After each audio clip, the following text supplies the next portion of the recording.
Hello friends, નમસ્કાર. આજે આપણે ધોરણ 11 વિષય અર્થશાસ્ત્ર પ્રકરણ 3 માંગ એની અંદર માંગના નિયમનો અભ્યાસ કરીશું. સૌપ્રથમ આપણે માંગનો નિયમ કોને કહેવાય એની વ્યાખ્યા જોઈએ.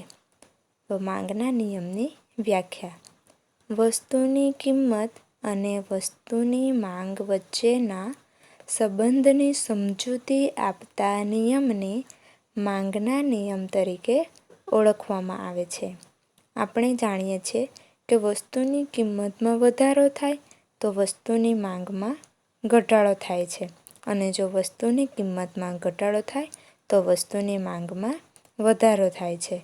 આથી આ વસ્તુની કિંમત અને વસ્તુની માંગ વચ્ચે જે સંબંધ છે તેની સમજૂતી આપતા નિયમને માંગના નિયમ તરીકે ઓળખવામાં આવે છે. જેમાં વસ્તુની કિંમતમાં થતો ફેરફાર એ કારણ છે અને વસ્તુની માંગમાં થતો ફેરફાર એ અસર છે. એટલે કે કિંમતમાં વધઘટ થાય તો વસ્તુની માંગમાં પણ વધઘટ થાય છે. એટલે કે કિંમતમાં થતો ફેરફાર એને કારણે વસ્તુની માંગમાં પણ ફેરફાર થાય છે. એટલે કે કિંમતમાં ફેરફાર થાય તો તેની અસર માંગ પર થાય છે. આથી કિંમતમાં થતો ફેરફાર એ કારણ છે અને માંગમાં થતો ફેરફાર એ અસર છે.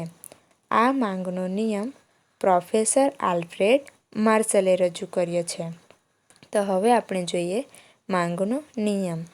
જો અન્ય પરિબળો યથાવત રહે તો વસ્તુની કિંમત ઘટતા વસ્તુની માંગનું વિસ્તરણ થાય છે, જ્યારે વસ્તુની કિંમત વધતા વસ્તુની માંગનું સંકોચન થાય છે. હવે આપણે આ વ્યાખ્યાને સમજીએ.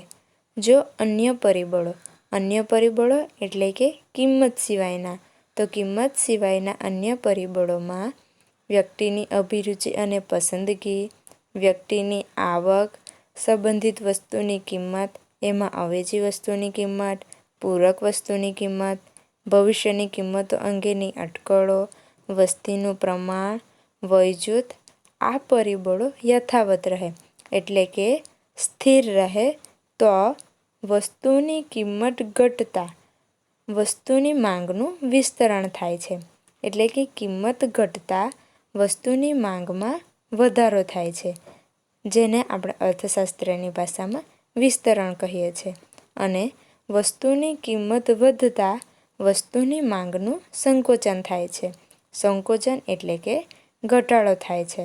તો અહીં આપણે જોઈ શકીએ છીએ કે વસ્તુની કિંમત ઘટતા માંગનું વિસ્તરણ થાય છે અને વસ્તુની કિંમત વધતા માંગનું સંકોચન થાય છે. આમ વસ્તુની કિંમત અને તેની માંગ વચ્ચે વ્યસ્ત સંબંધ છે. હવે આપણે જોઈએ આ માંગના નિયમની કેટલીક ધારણાઓ. તો વસ્તુની કિંમત અને તેની માંગ વચ્ચેનો વ્યસ્ત સંબંધ દર્શાવતો નિયમ કેટલીક ધારણાઓ પર રચવામાં આવ્યો છે. તો કઈ કઈ ધારણાઓ છે? તો કે આ નિયમમાં કિંમત સિવાયના માંગને અસર કરતા પરિબળોને સ્થિર ધારવામાં આવ્યા છે. આપણે માંગના નિયમમાં જોયું એ મુજબ કે જો અન્ય પરિબળો એટલે કે કિંમત સિવાયના અન્ય પરિબળો તેને અહીં સ્થિર ધારી લેવામાં આવ્યા છે. તો આ ધારણાઓ નીચે મુજબ છે.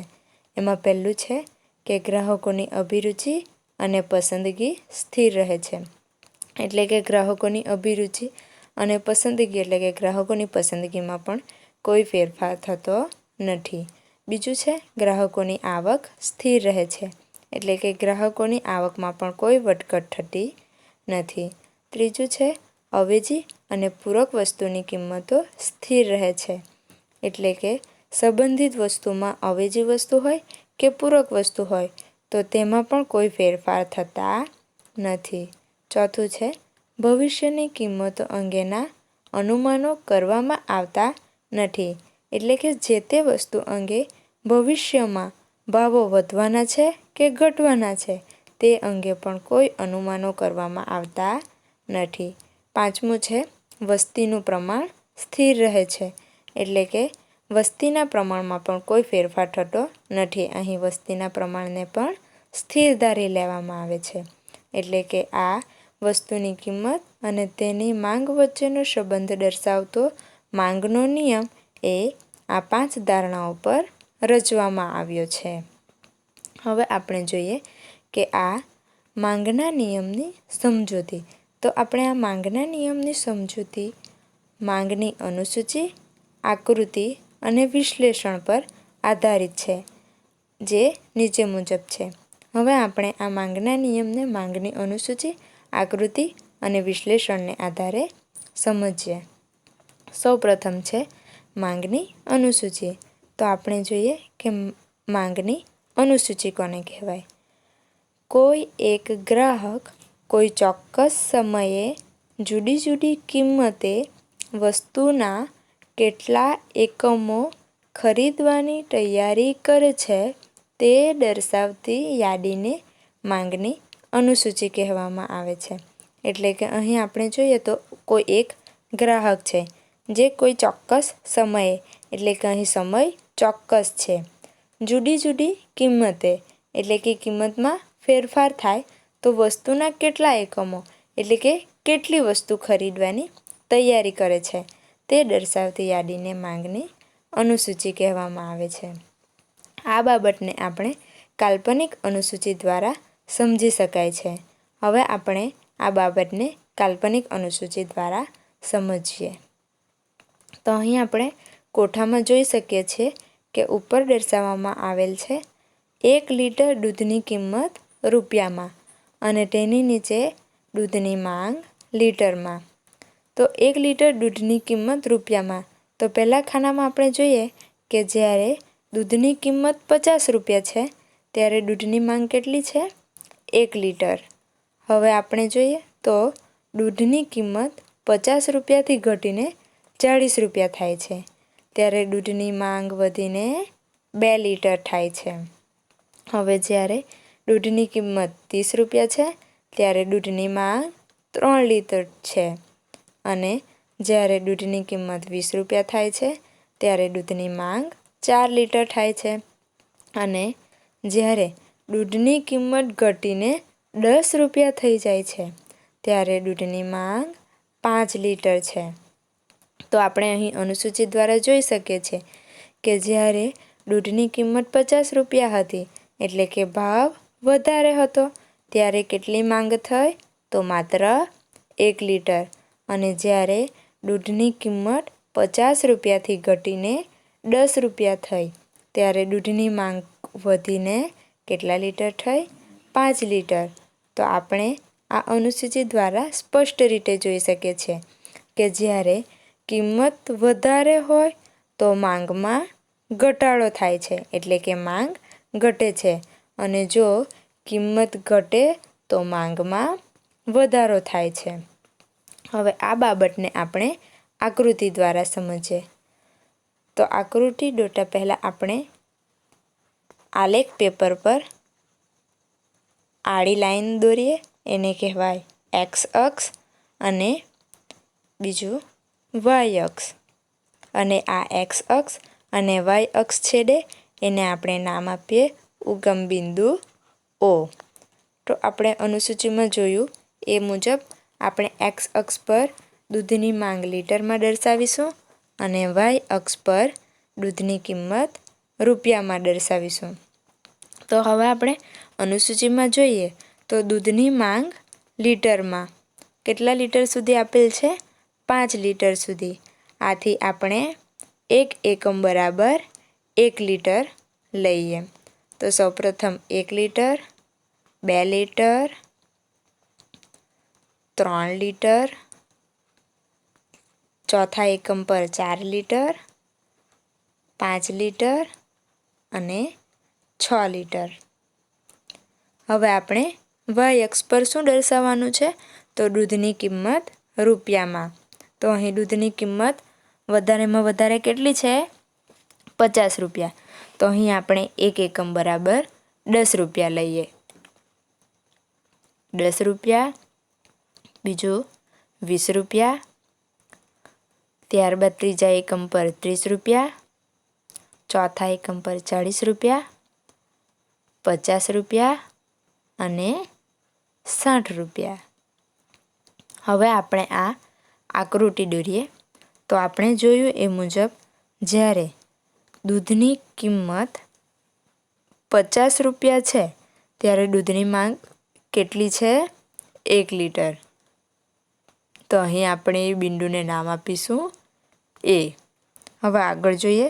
જ્યારે દૂધની કિંમત 40 રૂપિયા છે ત્યારે દૂધની માંગ છે 2 લીટર. એને બિંદુને નામ આપીશું આપણે બી.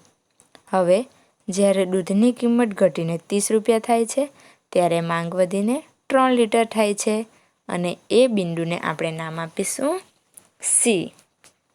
હવે દૂધની કિંમત 20 રૂપિયા છે ત્યારે દૂધની માંગ 4 લીટર છે. એ બિંદુને નામ આપીશું ડી.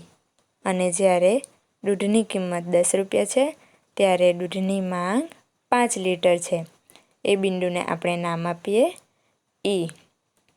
હવે આપણે આ તમામ બિંદુઓને જોડીએ તો આપણને એક રેખા જોવા મળે છે.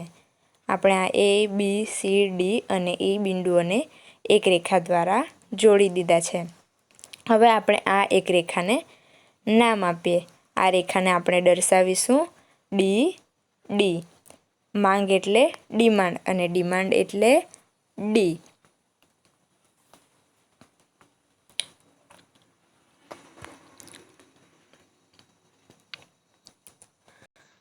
હવે આ આકૃતિનું આપણે વિશ્લેષણ કરીએ.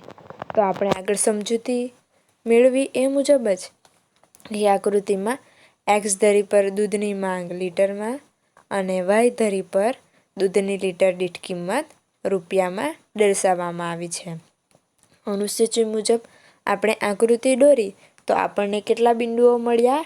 5. અને કયા કયા? એ, બી, સી, ડી અને ઈ બિંદુઓ પ્રાપ્ત થાય છે. આપણે જોયું એ મુજબ આ પ્રત્યેક બિંદુ જુદી જુદી કિંમતે થતી દૂધની લીટર દીઠ માંગ દર્શાવે છે. અને આ બિંદુઓને આપણે એક રેખા દ્વારા જોડી અને એને નામ આપ્યું ડીડી. એટલે કે આ બિંદુઓને જોડતી રેખા ડીડી એ માંગ રેખા છે. આકૃતિમાં એ બિંદુ શું દર્શાવે છે? તો એ બિંદુ દર્શાવે છે કે જ્યારે દૂધની કિંમત 50 રૂપિયા પ્રતિ લીટર હોય ત્યારે દૂધની માંગ કેટલી છે? 1 લીટર. ત્યારબાદ બી બિંદુ દર્શાવે છે કે જ્યારે દૂધની કિંમત 40 રૂપિયા પ્રતિ લીટર હોય ત્યારે દૂધની માંગ 2 લીટર થાય છે. અને એવી જ રીતે ઈ બિંદુ દર્શાવે છે કે જ્યારે દૂધની કિંમત 10 રૂપિયા પ્રતિ લીટર હોય ત્યારે દૂધની માંગ 5 લીટર થાય છે. આમ આકૃતિમાં બિંદુઓ એ, બી, સી, ડી અને ઈને જોડતા ડીડી માંગ રેખા પ્રાપ્ત થાય છે. જે ડાબી બાજુથી જમણી બાજુ એટલે કે ડાબી બાજુ ઉપરથી જમણી બાજુ નીચે તરફ ગતિ કરે છે. એટલે કે આકૃતિમાં ડીડી માંગ રેખા એ ઋણ ઢાળ ધરાવે છે. તો મિત્રો આજે આપણે માંગનો નિયમ, એના માંગના નિયમની વ્યાખ્યા, માંગના નિયમની સમજૂતી, અનુસૂચિ અને આકૃતિ દ્વારા મેળવી. હવે આપણે આગળના ભાગમાં માંગના નિયમનું વિશ્લેષણ જોઈશું. Thank you friends.